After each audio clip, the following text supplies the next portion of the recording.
Hi, I'm Potato Pleb. Welcome back to another chess video, and today I have another recap video for you today. I am currently playing in the Golden Week Open, and I just finished day 1, and as soon as I come home, I am currently recording this video. So I played 2 rounds today, both of them as black pieces. The first opponent here was like a 1500 FIDE rated player. And so this is how the game went. So my opponent opened up with d4, and I responded with knight f6, the Indian game. My opponent played c4, standard stuff, e6, knight c3, and then bishop b4, Anyanzo Indian. Now in this position, there are lots of things that black can do. First, black can play the move bishop d7, bishop d2. Also, white can play knight f3. The white can basically do a lot of things. However, my opponent went with the classical approach, played queen c2, which is the classical variation.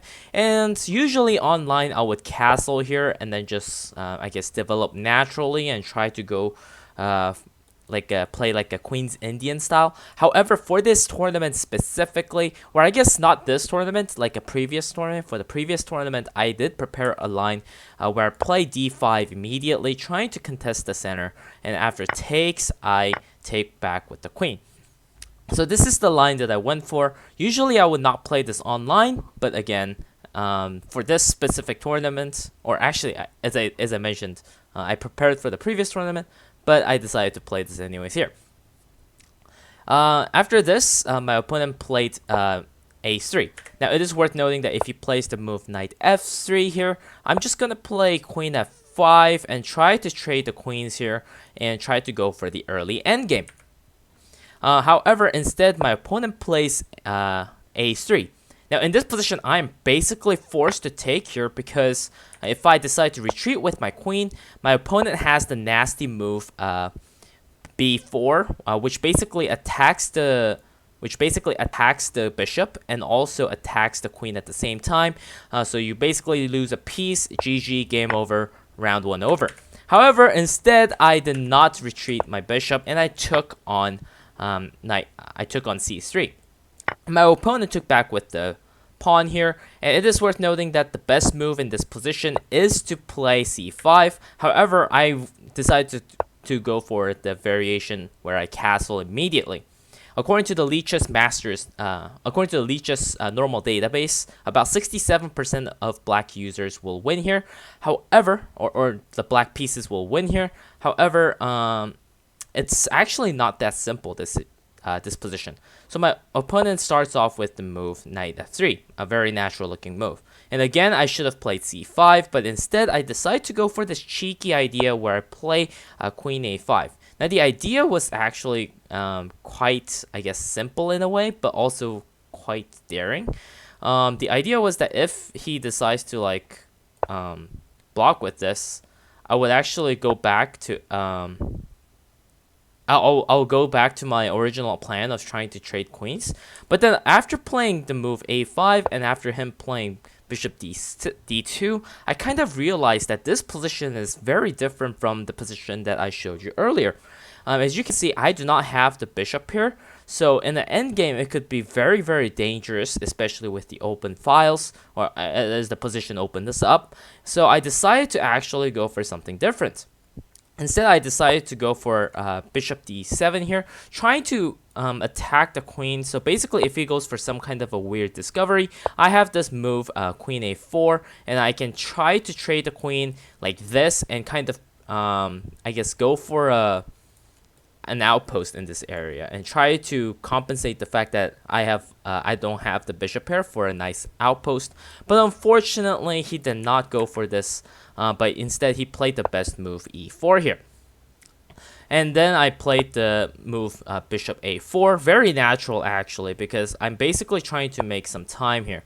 Now, in this position, what I should have done is I should have tried to go for another queen trade here, which I did consider at first, but I didn't want to go into this endgame, especially with my knights being poorly developed, and especially without having a bishop pair. I felt like this endgame was going to be losing, so I decided not to trade queens, but instead I decided to retreat my bishop here, protecting this and targeting this at the same time. And my opponent placed a very obvious move here, which is bishop d3. And then after bishop d3, I played the move queen. I think I played the move queen h5 here. Yes, I played the move queen h5. He castles, and the game is on.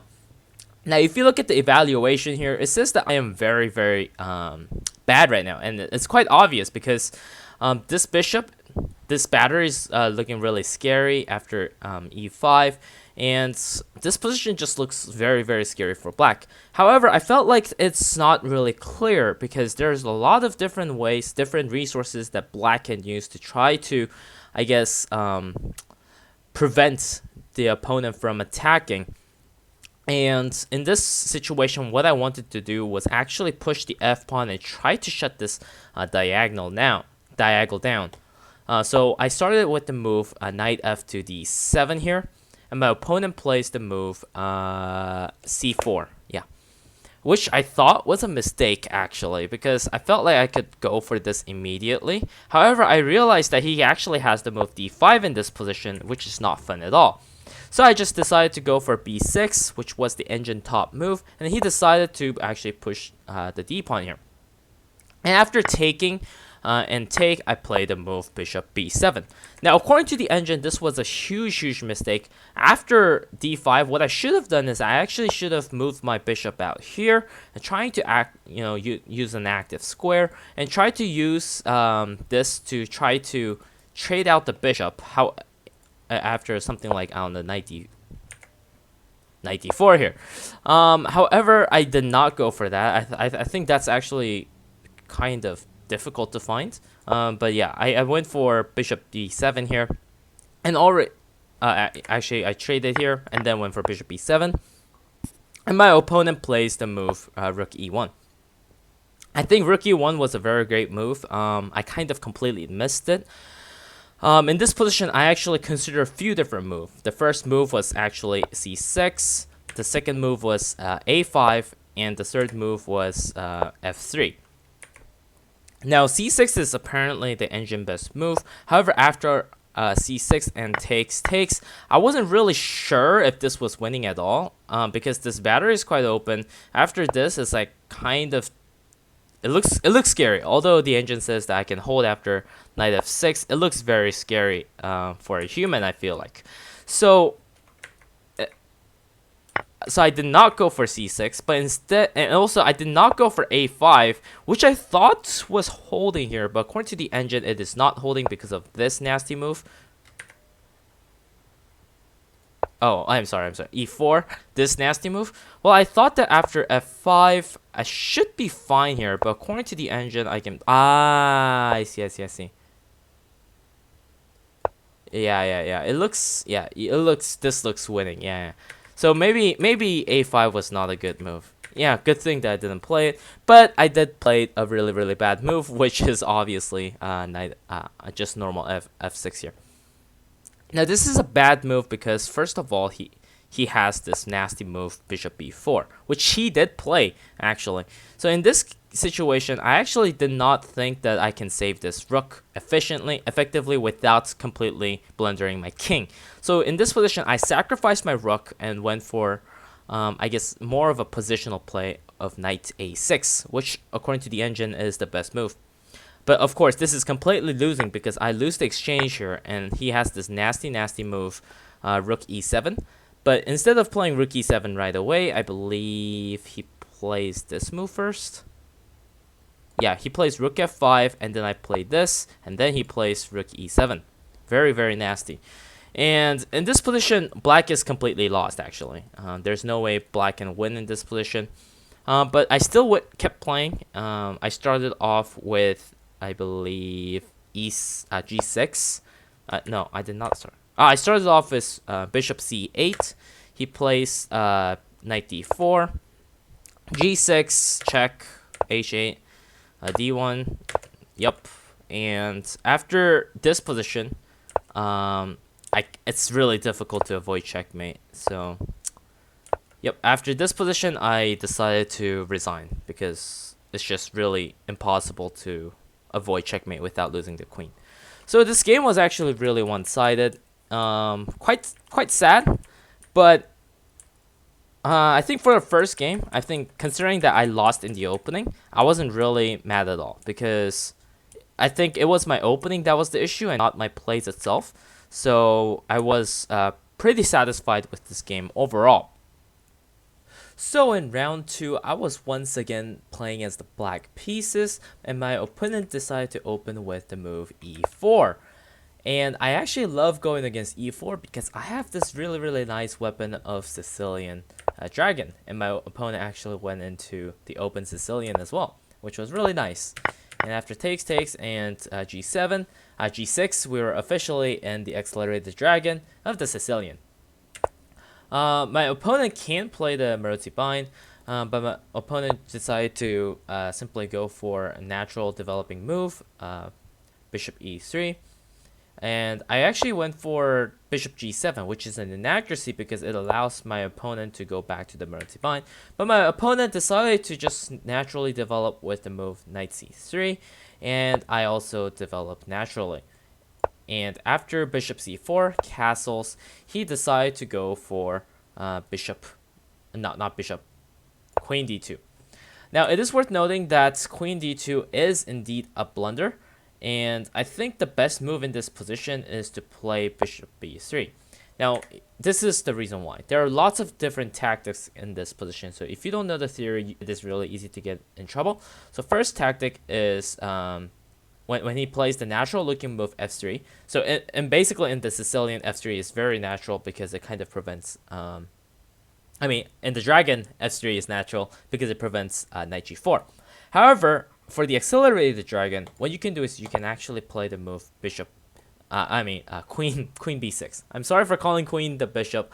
It's been a long day. Anyways, it's because you can play queen b6, and this looks like it allows some bunch of discoveries, but this actually comes with check.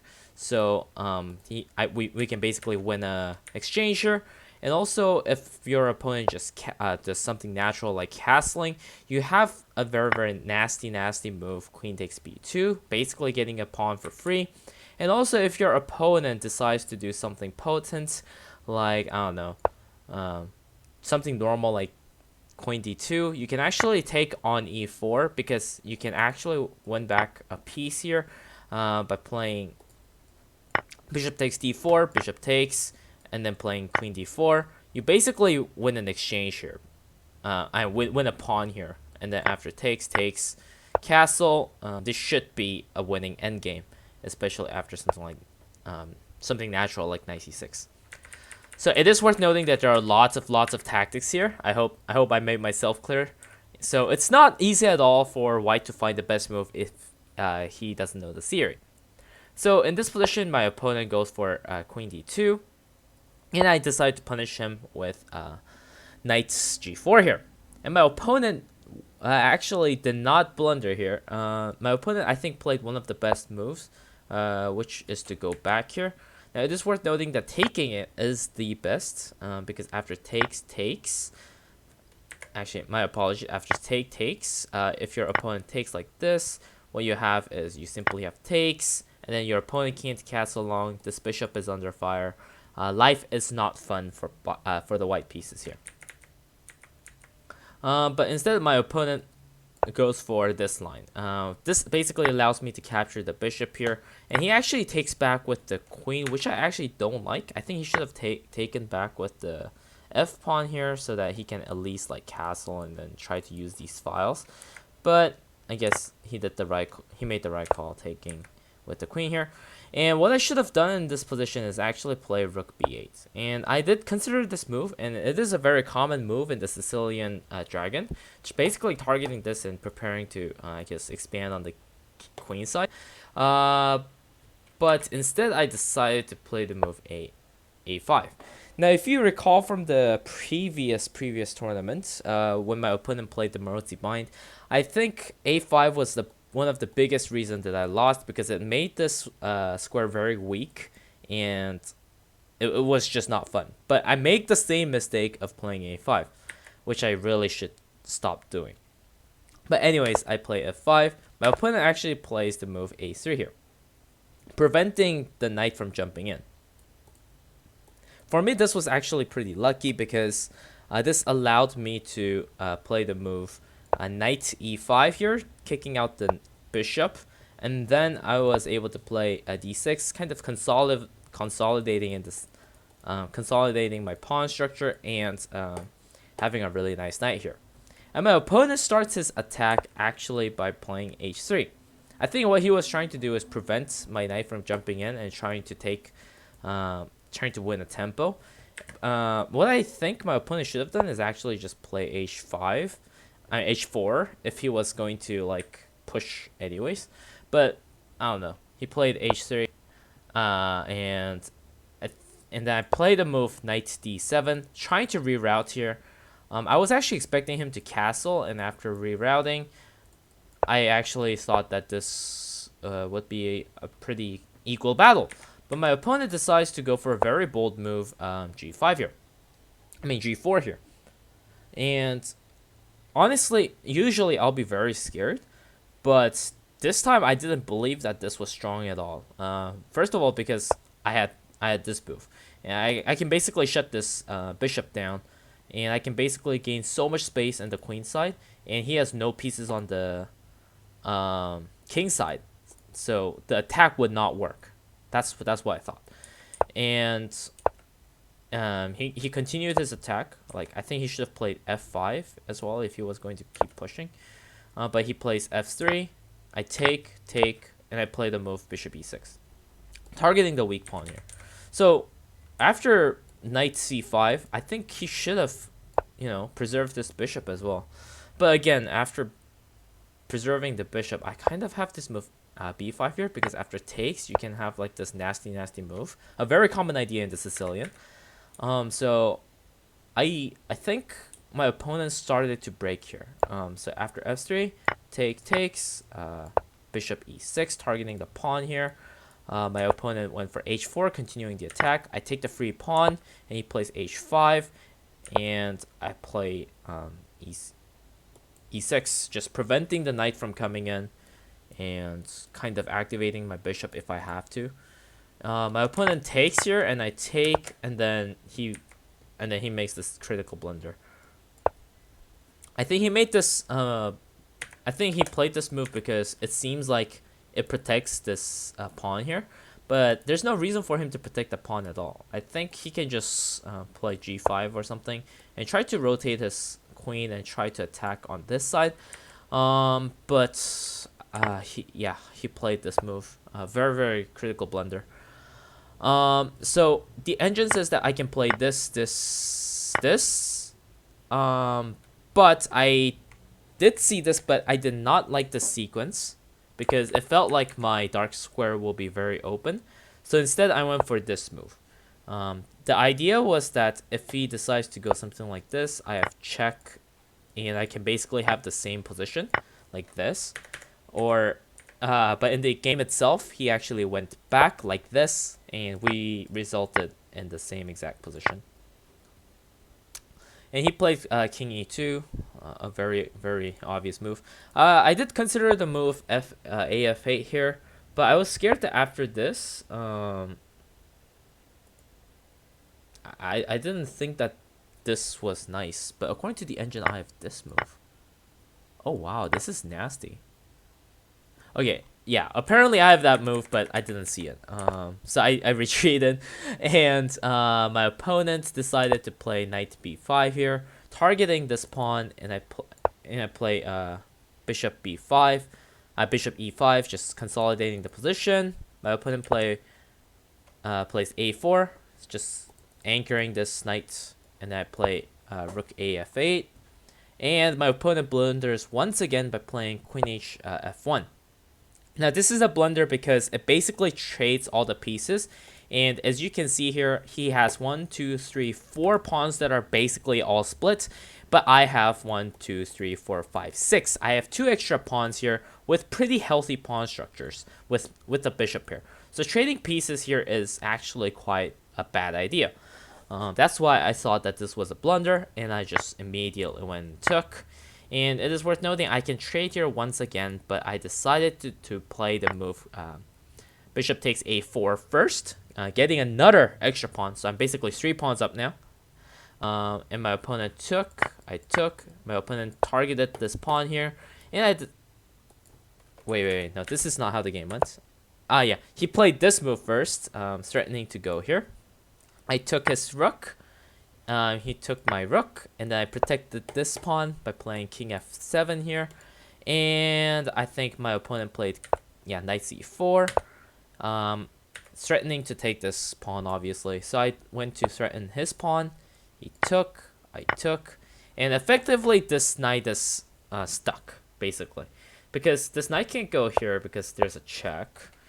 This knight can't go here because there's a check. This knight can't go here because it's a double attack. So this knight was effectively trapped, and he actually decided to play this move, and I had a fork here, and he resigned in this position. So the second round, I actually had a pretty nice dubs with the Sicilian Dragon. I love that opening. I love this opening so much. I think it is absolutely fun, and the name is crazy. The Sicilian Dragon. Like, how cool is that? Anyways, yeah. I have 2 rounds tomorrow. I think I'll be playing as both white pieces there. Which is quite exciting, honestly, because I did prep a lot with the white pieces. So I'm really excited to show you guys bunch of preparation. But anyways, that does it for this video. Thank you guys for watching, and if you guys are first timers to my YouTube channel, make sure to check out my full Vienna game opening video, and I hope you guys enjoyed. See you guys next time. Bye bye.